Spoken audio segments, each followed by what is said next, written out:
Hello and welcome to Step by Step Study. In today's lecture, we'll discuss the 2016 and 2017 question paper of topic number 1 जो था Collection, Classification and Presentation of Statistical Data. Last lecture में हमने 2018 and 19 के question paper discuss किए थे.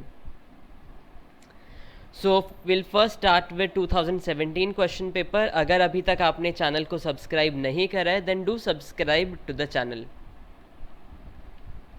Okay, तो first question जो 2017 के क्वेश्चन पेपर में आया था that was for the mid values 30, 39, 48, 57 and 66 the second class of distribution is. हमें मिड वैल्यूज़ दी गई हैं और हमें सेकेंड क्लास निकालनी है of the distribution. So mid values इसके सॉल्व करने के I will give you 3 methods और 3 ways you can do that. First is, मैंने आपको बताया था लेक्चर में जो डिफरेंस आपका मिड वैल्यूज़ में होता है, इधर मिड वैल्यूज़ में कितना डिफरेंस है 9 का, वही डिफरेंस आपके अपर लिमिट और लोअर लिमिट में भी होना चाहिए L2 और L1 में, या फिर वही आपका क्लास साइज होना चाहिए. ये लेक्चर के टाइम मैंने आपको बताया था. ठीक है, तो अब ऑप्शंस देखते हैं कि इनमें क्लास साइज क्या है. ऑप्शन नंबर 1 का क्लास साइज है 10, 44 माइनस 34. ऑप्शन 2 का क्लास साइज 9 है.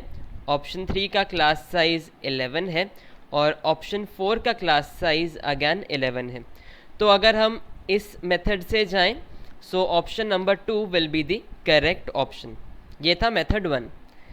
नेक्स्ट मेथड इज़, मैंने आपको फॉर्मूला बताया था लेक्चर के time that lower limit equal to mid value minus I by 2, जहाँ पे आई क्या होता है difference between the mid values, और upper limit is mid value plus I by 2.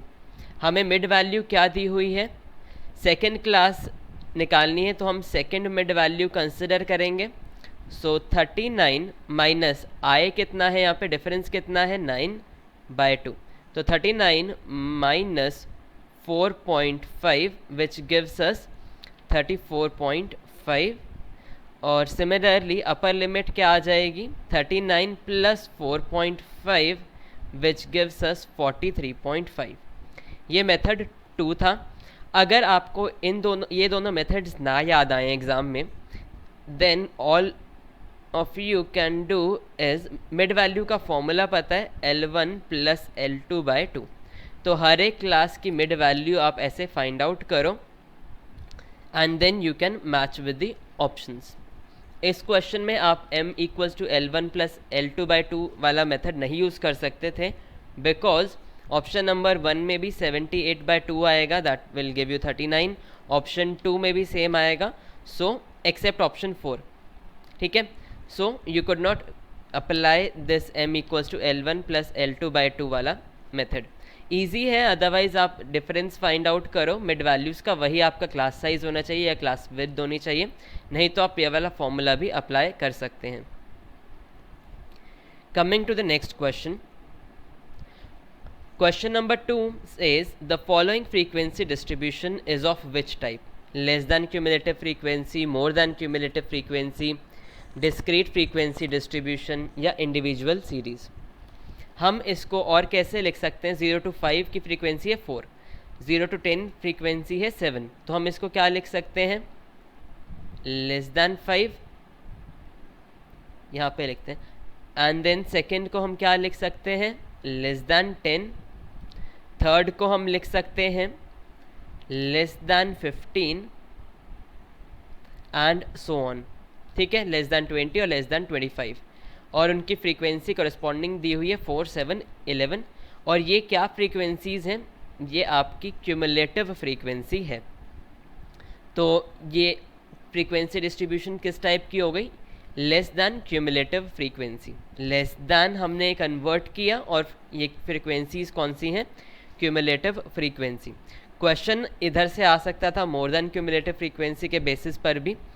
और डिस्क्रीट फ्रीक्वेंसी डिस्ट्रीब्यूशन क्या होता है, जब आपको XI वैल्यूज़ दी हुई हों और उनकी कोरस्पॉन्डिंग फ्रीक्वेंसीज़ दी हुई हों, और इंडिविजुअल सीरीज़ क्या होती है, जब आपको फ्रीक्वेंसीज नहीं दी होती, बस आपको सीरीज़ में वैल्यूज़ दी होती हैं। और अब बात हो ही रही है क्यूमुलेटिव फ्रीक्वेंसी की, तो हमें पता है क्यूमुलेटिव फ्रीक्वेंसी को हम कैसे रिप्रेजेंट करते हैं यूजिंग ओजाइव्स। और ओजाइव्स के भी हमने दो टाइप्स पढ़े हैं, less than ogive and more than ओजाइव्स।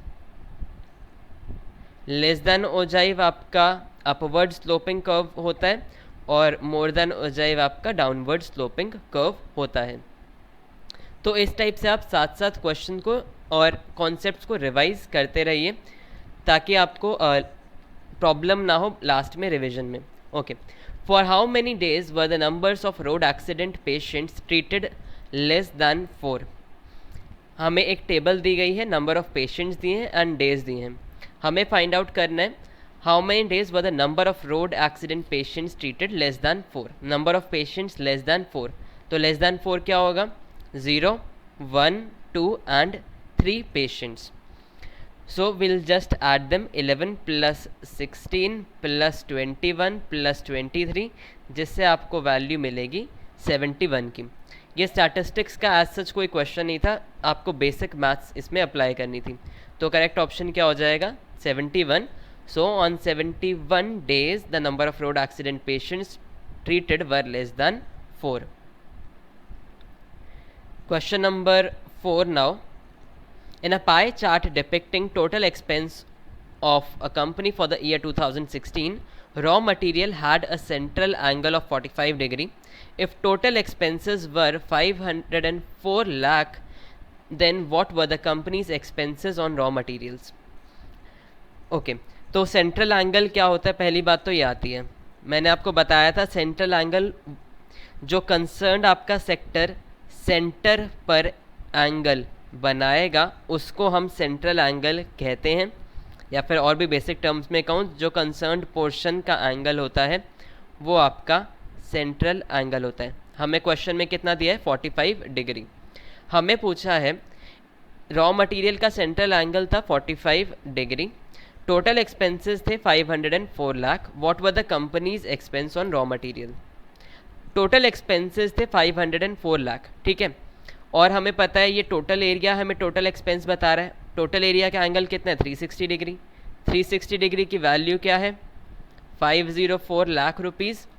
तो हमारे जो एक 45 degree that is your raw material वाले एंगल की वैल्यू क्या हो जाएगी, 504 divided by 360 degree into 45 degree. ऐसे फाइंड आउट करते हैं ना यूनिटरी मेथड में। सो उससे आपका आंसर आ जाएगा 63 लाख्स। तो आपके रॉ मटेरियल की एक्सपेंसेस हो जाएंगे 63 लाख रुपीज़। और आप क्या कर सकते थे, हमें पता है कि हम फाइंड आउट करेंगे कि 45 डिग्री टोटल पोर्शन का कितना रेशो है। तो 45 डिग्री अपॉन 360 डिग्री, ये हुआ ratio of the total area. Total area की वैल्यू कितनी है, 504। तो इस रेशो की वैल्यू कितनी होगी, 45 degree upon 360 degree into 504 lakh, जिससे अगेन आपका आंसर आएगा 63 लाख रुपीज़। अब आते हैं नेक्स्ट क्वेश्चन पर। क्वेश्चन नंबर 5, एंड ये क्वेश्चन एज इट इज़ आपके एग्ज़ाम क्वेश्चन पेपर में से स्क्रीनशॉट लिए गए हैं, सो डोंट बी वरीड कि इनमें कोई चेंजेस तो नहीं हुए। Question number 5 is how many employees get salaries less than 30,000 rupees. Again आपको एक टेबल दी गई है and you have to find the number of employees जिनकी सैलरी 30,000 से कम है।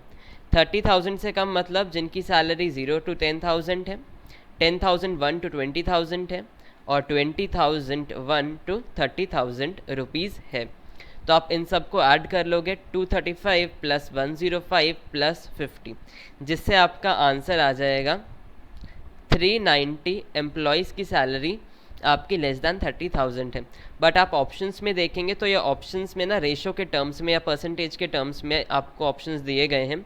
तो आप अब इसका रेशो निकालेंगे दैट इज़ 390 एम्प्लॉयज़ की सैलरी 30,000 से लेस है upon total number of employees, और टोटल इनका आएगा 390 प्लस 60 दैट विल बी 450। तो इससे आप जब फाइंड आउट करोगे you will get a value 0.866 so on, which is almost equal to 0.867। तो ऑप्शन नंबर 3 आपका करेक्ट ऑप्शन होगा। यहाँ पे आपसे पूछा गया था number of employees, but option since हमारा रेशो में था, so we have found out the ratio in this question. Then coming to question number 6, what is the frequency density of class 20 to 40? frequency density का formula होता है frequency of that class upon class size। ठीक है, frequency क्या है इस class का? इस क्लास की frequency है 14 और क्लास साइज कितना है? क्लास साइज होता है upper limit minus lower limit, तो 40 minus 20 that is 20, class size है 20, तो इससे आपकी फ्रीक्वेंसी डेंसिटी आ जाएगी 0.7। एक और कॉन्सेप्ट होता है, अच्छा उससे पहले फ्रीक्वेंसी डेंसिटी ना हमेशा greater than equal to 0 value होगी। वाई? बिकॉज आपकी फ्रीक्वेंसी हमेशा या तो ज़ीरो होगी या फिर ज़ीरो से ज़्यादा होगी। नेगेटिव फ्रीक्वेंसी तो हो नहीं सकती। अगर हम कहें कि हमारे पास मार्क्स एंड स्टूडेंट्स का डेटा है, तो फ्रीक्वेंसी वो को नॉट बी कि नेगेटिव स्टूडेंट्स हैं, राइट? या तो वो फ्रीक्वेंसी 0 होगी कि 0 to 10 हमारे पास 0 स्टूडेंट्स थे जिनके मार्क्स 0 to 10 आए थे, ये हो सकता है। बट ये नहीं हो सकता कि -1 स्टूडेंट है ना, इसलिए frequency density is always greater than equal to 0। Question आ सकता है ये वाला। और एक कॉन्सेप्ट हमने क्या पढ़ा था? रिलेटिव फ्रीक्वेंसी का। रिलेटिव फ्रीक्वेंसी और फ्रीक्वेंसी डेंसिटी में फ़र्क होता है, don't get confused. Relative frequency का फॉर्मूला क्या था? फ्रीक्वेंसी अपॉन टोटल फ्रीक्वेंसी, ये था आपका रिलेटिव फ्रीक्वेंसी। इस क्वेश्चन में देखें तो फ्रीक्वेंसी कितनी है क्लास की? 14 अपॉन टोटल फ्रीक्वेंसी यहाँ पे है आपके पास 40, तो इससे आपके पास आ जाएगी 0.35 रिलेटिव फ्रीक्वेंसी का। तो जस्ट लाइक आपसे फ्रीक्वेंसी डेंसिटी पूछी गई, हो सकता है नेक्स्ट टाइम आपसे रिलेटिव फ्रीक्वेंसी का क्वेश्चन पूछ लें। और ये मैंने लेक्चर्स में डिस्कस किए थे कुछ points, frequency density, class width, relative frequency. एक बार उस स्लाइड को भी आप जाके रिवाइज कर लेना। Then question number 7, the following data shows runs scored by a batsman in 72 matches that he played in his career. How many times did he score less than 25 marks? तो आपको बस देखना है कि कितने मैचेस में लेस दैन 25 मार्क्स आए थे। तो देखते हैं। फर्स्ट मैच वॉज 23 जब इसने स्कोर किया था। देन यू हैव 7, फिर 5, फिर 14, उसके बाद 23, देन 22, फिर 12, फिर 24, 5, 17, देन 7। कितने मैचेस हो गए जिसमें ही स्कोर लेस दैन 25? 1, 2, 3, 4, 5, 6, 7, 8, 9, 10, 11 मैचेस में he scored less than 25 runs. और आपको क्वेश्चन क्या आ सकता था इसी में से? You could have got question थोड़ा ट्रिकी बनाने के लिए कि how many times did he score more than 25 but less than let's say 60। ठीक है, तो इससे आपको क्वेश्चन थोड़ा सा कैलकुलेटिव हो जाता, बट इस टाइप का क्वेश्चन भी फ्रेम हो सकता है।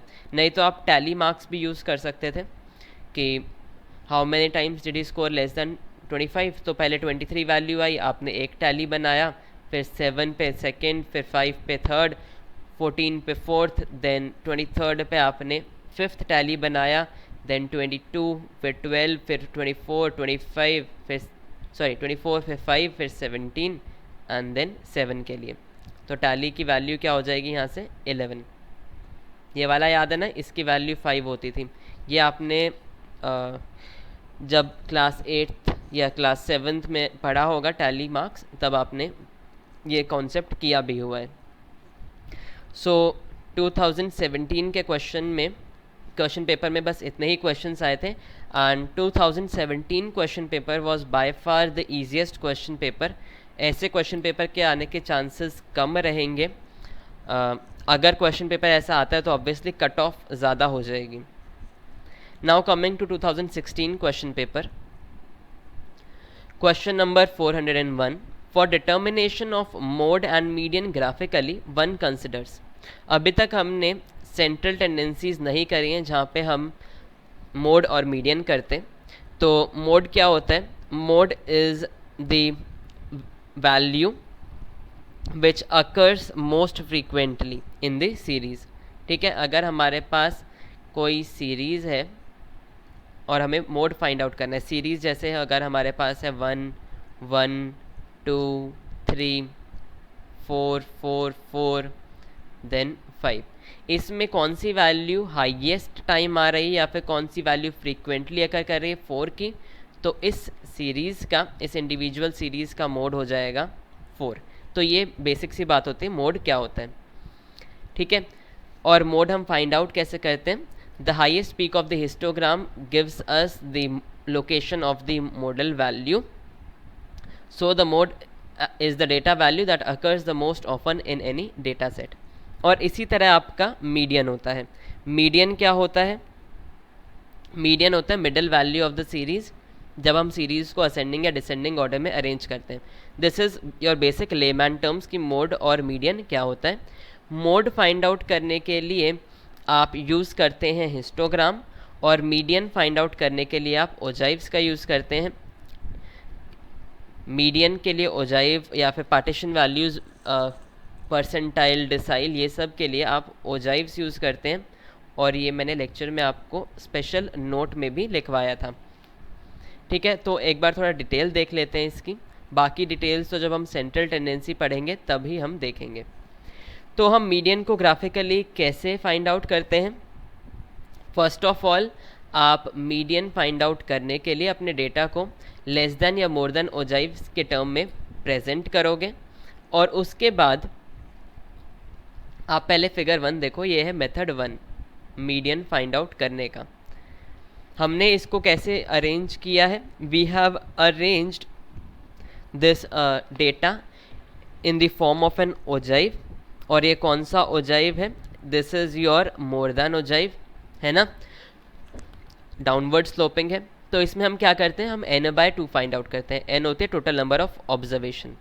n/2 फाइंड आउट किया, और हम इधर से लाइन ड्रॉ करते हैं parallel to the X axis, और जहाँ वो हमारे ओजाइव को जाके टच करती है, इंटरसेक्ट करती है, then we find out the corresponding value on the X axis, और वो वैल्यू हमें देती है हमारी median.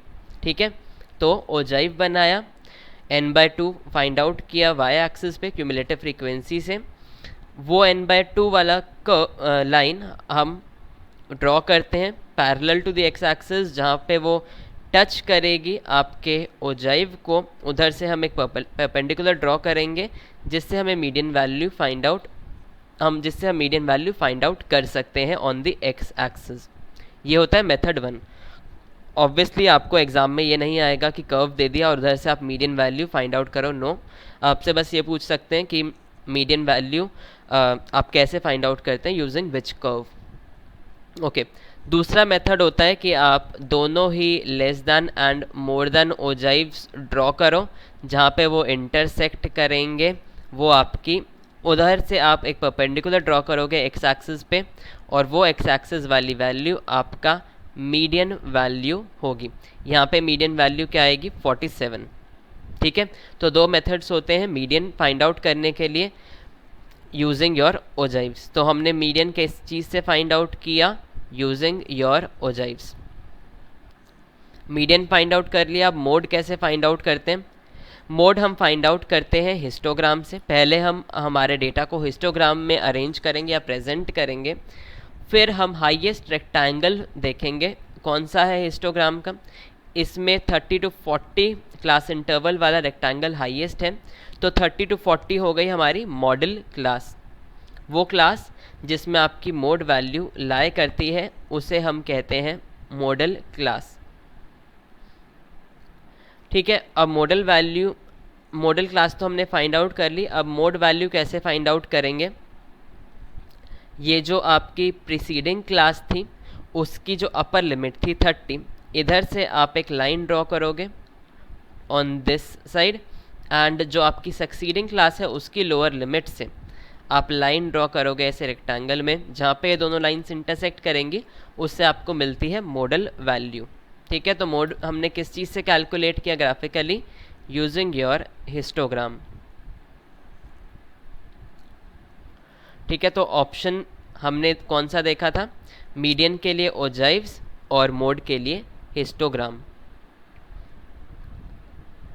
So as you can see in the question, for determination of mode and median graphically one considers histogram and ogive। और options क्या दिए हुए हैं? Bar diagram and ogive, bar diagram and line diagram. अच्छा, bar diagram और histogram में क्या difference होता है? एक और डिफरेंस शायद I missed it in the lectures. Histogram के एक्स एक्सिस पे आप हमेशा न्यूमेरिकल वैल्यूज़ प्लॉट करेंगे, और बार ग्राफ के एक्स एक्सिस पे you will have categorical variable. Categorical variable क्या होता है? कैटेगोरिकल वेरिएबल होता है जब आप जैसे नेम्स या लेबल्स या कैटेगरीज को वैल्यू लेते हैं, तो वो होता है कैटेगोरिकल वेरिएबल। ओके, तो बार डायग्राम के एक्स एक्सिस पे आप क्या प्लॉट करते हैं? कैटेगोरिकल वेरिएबल, वो वेरिएबल जिसकी कैटेगरीज होती हैं, लेबल्स होते हैं। जैसे हमने देखा था ना लेक्चर्स के टाइम की आइटम ए बी सी, ये सब हमने एक्स एक्सिस पे प्लॉट किया था, तो that was your bar diagram. और क्या ऑप्शंस में दिया हुआ है? Line diagram. लाइन डायग्राम या लाइन ग्राफ जिसे हम कहते हैं, टाइम सीरीज़ डेटा प्लॉट करते हैं, तो टाइम सीरीज़ डेटा के ग्राफ को हम हिस्टोरीग्राम या फिर लाइन डायग्राम भी कहते हैं। Okay, so this is how you revise while you solve the questions, right. तो now we have a figure जो बार ग्राफ और हिस्टोग्राम में डिफरेंशिएट कर रही है। First is your bar graph, जहाँ पे कैटेगोरिकल वेरिएबल दिया है, लैंग्वेजेस ली हैं Spanish, Chinese, Hindi, French and English, इन सब के करस्पॉन्डिंग आपको बार्स दिख रहे हैं। और हिस्टोग्राम में हमने ईयर्स लिए हैं 60 to 65, उसका जीडीपी क्या था, देन 65 to 70 में जीडीपी क्या था, 70 to 75 में जीडीपी क्या था, और ये क्या हुई आपकी numerical value, right. So this is one of the differences between bar graph and histogram. अब आते हैं नेक्स्ट क्वेश्चन पे। When the data is grouped with reference to time, we have classification known as। ठीक है, जब हम हमारे data को ग्रुप करते हैं तो वो ग्रुपिंग क्या होती है? Basically grouping is your classification. और क्लासिफिकेशन के कितने टाइप्स हमने पढ़े थे? 4 टाइप्स पढ़े थे। विद रेफरेंस टू टाइम होगा तो उसे हम कहेंगे क्रोनोलॉजिकल क्लासिफिकेशन और योर टेम्पोरल क्लासिफिकेशन। बाकी 4 दोबारा रिवाइज कर लेते हैं। जोग्राफिकल क्लासिफिकेशन में क्या होता था? जब हम डेटा को according to the locational differences classify करते हैं। क्रोनोलॉजिकल में हम अकॉर्डिंग टू टाइम क्लासिफाई करते हैं। क्वालिटेटिव में अकॉर्डिंग टू द क्वालिटीज़ और एट्रीब्यूट्स और कैरेक्टरिस्टिक्स क्लासिफाई करते हैं, which is further divided into simple qualitative classification जिसमें बस एक वेरिएबल कंसर्न होता है, और सेकंड इज मैनीफोल्ड क्लासिफिकेशन जिसमें हम फर्दर क्लासिफाई करते हैं डेटा को। फिर आता है क्वांटिटेटिव क्लासिफिकेशन, जब हम किसी मेजरेबल टर्म्स के अकॉर्डिंग क्लासिफाई या ग्रुप करते हैं डेटा को। क्वालिटेटिव में आप मेजर नहीं कर सकते उस वेरिएबल को, तो इसीलिए we have another known as quantitative, जब हम मेजरेबल वेरिएबल के अकॉर्डिंग क्लासिफाई करते हैं। जोग्राफिकल को आप स्पेशियल क्लासिफिकेशन भी कहते हैं, SPATIAL क्लासिफिकेशन। क्रोनोलॉजिकल को आप टेम्पोरल क्लासिफिकेशन भी कहते हैं। क्वालिटेटिव को आप according to quality, according to attributes भी कहते हैं, और क्वांटिटेटिव को अकॉर्डिंग टू वेरिएबल भी कहते हैं। Question number 428, which of the following is a method of collection of primary data. Primary data हमें कहाँ से मिलता है? प्राइमरी सोर्स से। सिमिलरली हमारा सेकेंडरी डेटा कहाँ से मिलता है? सेकेंडरी सोर्स से। तो प्राइमरी सोर्सेज हमारे पास क्या होते हैं, या methods of primary data collection क्या होते हैं, पहले वो रिवाइज करते हैं। फर्स्ट था direct personal interview. Direct personal interview में you go there, directly collect the information directly from the concerned person. Indirect personal interview, जब आप इनडायरेक्टली वो इन्फॉर्मेशन कलेक्ट करते हैं। इनडायरेक्टली इन द सेंस आप उनसे इन्फॉर्मेशन ना कलेक्ट करें जिनके बारे में इन्फॉर्मेशन चाहिए, but you think that someone else has that information and you go and collect that information from that someone else. Example क्या दिया था लेक्चर में? ऑफ द सैलरी या फिर वेजेस। अगर आप डायरेक्टली फील्ड में जाते हैं और वर्कर से उनकी सैलरी पूछते हैं, वो होगा डायरेक्ट पर्सनल इंटरव्यू या डायरेक्ट पर्सनल इन्वेस्टिगेशन। अगर आप फील्ड में ना जाके उन वर्कर्स के एम्प्लॉयर्स से डेटा कलेक्ट करते हैं, वो हो जाएगा इनडायरेक्ट पर्सनल इंटरव्यू। फिर आता है इन्फॉर्मेशन फ्रॉम लोकल सोर्सेज और कोरेस्पोंडेंट्स। आप वेरियस कोरेस्पोंडेंट्स को डिफरेंट प्लेसेस पे अपॉइंट करते हैं और उनसे इन्फॉर्मेशन कलेक्ट करते हैं, ये आप फिर जिसे कहते हैं ना संवाददाता। सो ये वो मेथड होता है। फिर आता है क्वेश्चनर्स। जब आप एक क्वेश्चन की लिस्ट प्रिपेयर करते हैं, वो क्वेश्चन को आप मेल करते हैं, then you get that reply, तो वो होता है क्वेश्चनर मेथड। फिर होता है शेड्यूल्स। जब आप क्वेश्चंस प्रिपेयर करते हैं और एन्यूमरेटर नाम के लोग फील्ड में जाके आपके लिए डेटा कलेक्ट करके लाते हैं on those question, that is through schedules. तो ये मेथड्स हो गए आपके प्राइमरी डेटा कलेक्शन के। क्वेश्चन देखते हैं, which of the following is a method of collection of primary data. Direct personal interview, हाँ मेथड है। इनडायरेक्ट पर्सनल इंटरव्यू, ये भी मेथड है। शेड्यूल्स थ्रू एन्यूमरेटर्स, हाँ ये भी मेथड है। सो आंसर क्या हो जाएगा? All of these options. तो ये थे प्राइमरी डेटा कलेक्शन के मेथड। हमने और क्या पढ़ा था? Secondary data collection. तो सेकेंडरी डेटा कलेक्शन के मेथड क्या होते हैं? पब्लिश्ड सोर्सेज, जो भी पब्लिश कर दिया गया है, एंड अनपब्लिश्ड सोर्सेज, जो अनपब्लिश्ड है, जिसे पब्लिश अभी नहीं किया गया। Okay, next question.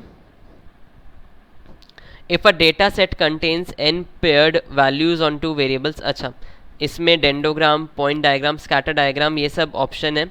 अभी हमने कोरिलेशन और रिग्रेशन चैप्टर नहीं किया, so first we'll discuss that and then I will come to this question. That is why मैंने लास्ट ईयर भी टॉपिक नंबर 1 ना एट द एंड कराया था, बिकॉज कई सारे डायग्राम्स और कॉन्सेप्ट ऐसे होते हैं जो आप थ्रू द कोर्स समझते हैं और उसके बाद आप इन डायग्राम्स पे आते हैं, तो आपको वो बेटर क्लियर होता है। But there were students who asked कि टॉपिक नंबर 1 पहले कराएं, so I started with topic number 1 this time. Anyway, next question. The data taken from the publication संख्या will be considered what? Word देख लिया publication, और जो publish हो चुका है वो होगा आपका secondary data। तो आंसर क्या होगा? It will be considered as secondary data। Primary data नहीं है, बिकॉज सोर्स ऑफ ओरिजिन से हमने कलेक्ट नहीं किया है, कोई पब्लिश डेटा ऑलरेडी अवेलेबल था। और मैंने आपको कहा भी है, अगर आपको कहीं भी दिख जाए पब्लिकेशन वर्ड, चाहे आप उस पब्लिकेशन को जानते हैं, आपको पता है या नहीं पता है उसका नाम, then also you will take it as secondary data, because वो डेटा पब्लिश हो चुका है। Next question on pie diagram. The annual vehicle production in lakhs in India is given in the pie chart. और हमें फाइंड आउट क्या करना है? If the annual production of motorcycle is 1.8 lakhs, the annual production of bicycle will be। तो हमें motorcycle की production कितनी दी हुई है? 1.8 लाख। और हमें फाइंड आउट करनी है बाइसिकल की प्रोडक्शन, ये वाली कितनी है। तो हमें पता है कि 90 डिग्री की वैल्यू हमें दी हुई है 1.8 लाख, है ना? यही दिया हुआ है ना कि जो ये 90 डिग्री का सेक्टर है इसकी वैल्यू हमारे पास 1.8 लाख है और हमें फाइंड आउट करनी है ये 120 डिग्री वाले सेक्टर की वैल्यू, बाइसिकल्स की वैल्यू। तो 90 डिग्री की वैल्यू अगर 1.8 लाख है तो यूनिटरी मेथड अप्लाई करते हुए 1.8 अपॉन 90 डिग्री इंटू 120 डिग्री, इससे आपका आंसर आ जाएगा 2.4 लाख। तो एनुअल प्रोडक्शन ऑफ बाइसिकल्स क्या हो जाएगी? It will be 2.4 lakh rupees. I hope I am clear. तो पाई डायग्राम पे क्वेश्चन आने के चांसेस काफ़ी रहते हैं, अगर टीयर 2 में नहीं तो एटलीस्ट टीयर 1 में तो क्वेश्चन आने के चांसेस होते ही हैं। Okay, now coming to the last question of today's session. For a frequency distribution of a discrete variable the diagram of less than cumulative frequency is. अगर आप क्वेश्चन को ढंग से नहीं पढ़ेंगे तो आपने देखा लेस दैन क्यूमुलेटिव फ्रीक्वेंसी है, तो अच्छा ऑप्शंस कुछ डिफरेंट हैं इसमें। तो हमारे पास है frequency distribution of discrete variable, उसका डायग्राम क्या बनेगा क्यूमुलेटिव फ्रीक्वेंसी का हम देखते हैं। अगर हमारे पास कॉन्टिन्यूस वेरिएबल होता तो हमें पता है कि हमारे पास आते हैं ogives, less than ogive and more than ogive, जो कि होते हैं कॉन्टिन्यूस फंक्शंस, है ना। तो कॉन्टिन्यूस डेटा का और वो भी लेस दैन टाइप का कॉन्टिन्यूस के केस में आपके पास जो ओजाइव आता है that is your upward sloping continuous function, है ना। तो ये हो जाता upward sloping continuous function. Continuous है ना ये फंक्शन, पर आपके पास ऑप्शन में दिया हुआ है स्टेप फंक्शन भी है ऑप्शन में और कॉन्टिन्यूस फंक्शन भी है। कॉन्टिन्यूस क्यों आंसर नहीं होगा? बिकॉज वो कॉन्टिन्यूस डेटा के केस में होता है ओजाइव, ठीक है। और अपवर्ड स्लोपिंग मतलब it is non decreasing. Non decreasing मतलब या तो उसकी वैल्यू कांस्टेंट है या फिर बढ़ रही है, बस डिक्रीज नहीं हो रही, है ना। या तो कांस्टेंट है या इंक्रीज हो रही है, तब हम उसे कहते हैं नॉन डिक्रीजिंग, कि डिक्रीज नहीं हो रही, या तो कांस्टेंट रहे या फिर इंक्रीज हो जाए। तो क्वेश्चन में हमारा क्या है? Discrete variable. पहले तो हम देखते हैं लेस दैन है, लेस दैन में हमारा अपवर्ड स्लोपिंग रहेगा, चाहे डिस्क्रीट डेटा हो या कॉन्टिन्यूस डेटा हो, ठीक है। तो अपवर्ड स्लोपिंग है मतलब नॉन डिक्रीजिंग है। नॉन डिक्रीजिंग है तो ऑप्शन आपके कौन से हो सकते हैं?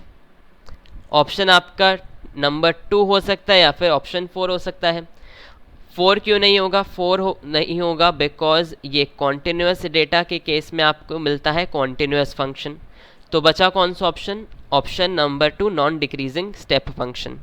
स्टेप फंक्शन आपने क्लास 11th या क्लास 12th में पढ़ा होगा, तब जब आप स्मॉलेस्ट इंटीजर या लार्जेस्ट इंटीजर फंक्शन करके कुछ पढ़ते थे, तो उधर भी आपने स्टेप फंक्शन पढ़ा हुआ है। एग्जाम्पल दे देता हूँ एक।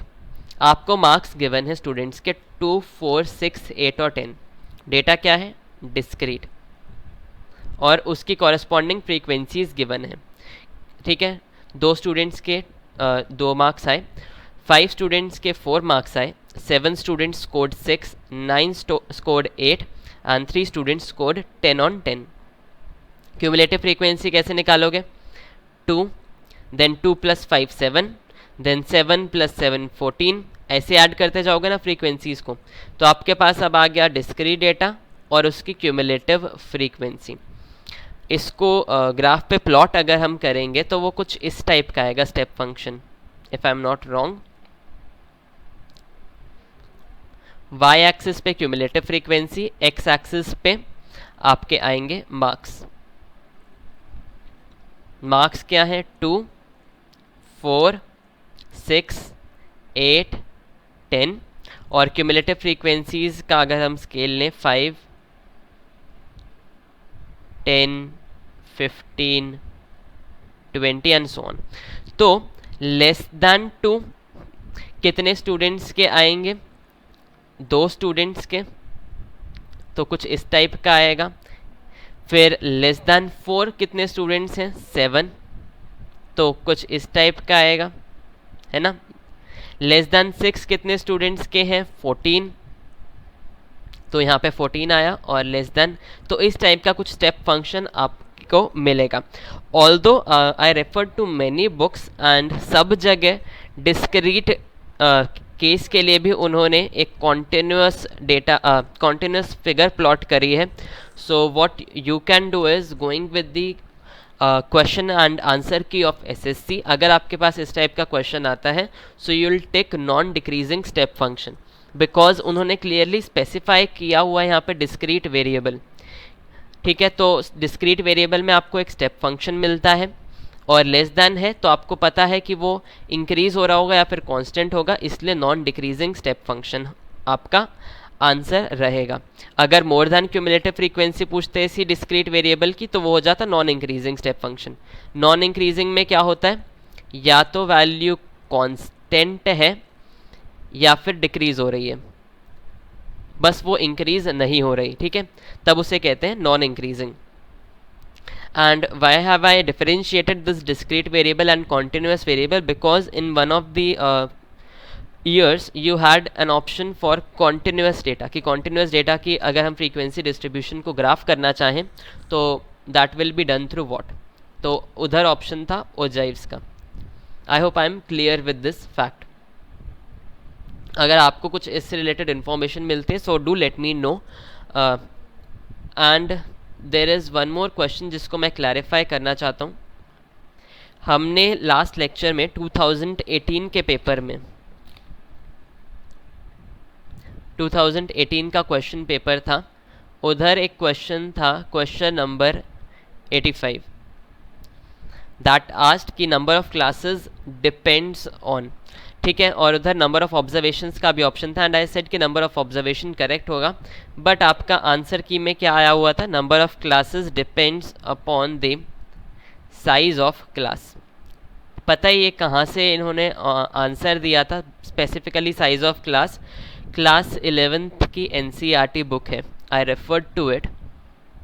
क्लास 11th की एनसीईआरटी बुक में दे गो स्टेप वाइज. ठीक है, और क्लास 11th में एच ए स्टर्जेस फॉर्मूला तो बिल्कुल होता ही नहीं है, तो उधर साइज ऑफ क्लास के लिए, सॉरी, नंबर ऑफ क्लासेस के लिए they find out number of classes equal to range of data upon your size of class. तो इधर से your SSC gave the answer key as size of class and they did not consider the number of observation as an option. Okay, so size of class will be the answer there using this thing, using your class 11th NCERT. बाकी number of observation भी correct है, but अगर size of class दिया है तो आपकी first preference size of class होनी चाहिए. अगर वो ऑप्शन में नहीं है तो नंबर ऑफ ऑब्जर्वेशन होना चाहिए, और number of observation why am I saying using your H.A. Sturges formula जो हमने क्लास में किया हुआ है. Okay, so that is all for today's lecture. You can reach out to us and these are the various options. कोई doubt हो so don't be hesitant to ask your doubts. Mail कर दो, you can WhatsApp us, you can Telegram us, you can reach me on Telegram. And do subscribe to the channel, and one more thing, do like the video, right? Because comments का option नहीं है and we only get our feedback through the likes. इतने views आ रहे हैं पर likes नहीं है, that means either you are not liking the session, and if you are not liking the session then let us know through the email or WhatsApp or Telegram that you did not like it, या फिर what could have been improved. And if you liked the session, if you found it useful, then I think you should hit that like button. ठीक है, so thank you so much for attending today's lecture. Have a great day ahead and stay safe.